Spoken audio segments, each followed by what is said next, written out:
Church security is something that everybody needs to think about. Protecting houses of worship, regardless of the religious denomination, regardless of any other questions you have about it.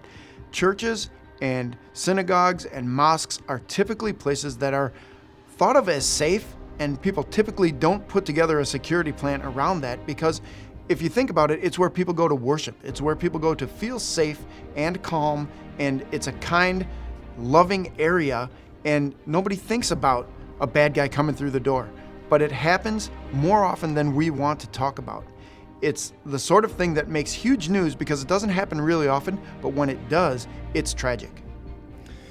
Personal protection, I think, is a great story that we need to continue to talk about as a church. In light of many of the things that are going on in the world, I think we have to keep our eyes and our ears open, and we can't be blind. We can't stick our heads in the sand and pretend like what's going on in society isn't affecting us here in the church. And I think we need to have an awareness and an understanding that people are going to come in and they may intend to do us harm, and we need to be prepared for those things.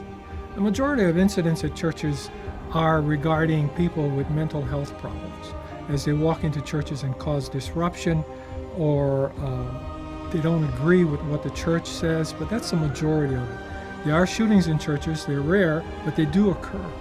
Hosting the scenario-based training here, I think, is just the next step for us to continue to begin to even answer some of our own questions about security. Are we prepared? Are the things that we have in place, are they fulfilling what we need? Do we need to step it up more? And I think it will help us to fill in some of the blanks that maybe we don't necessarily even know that we have.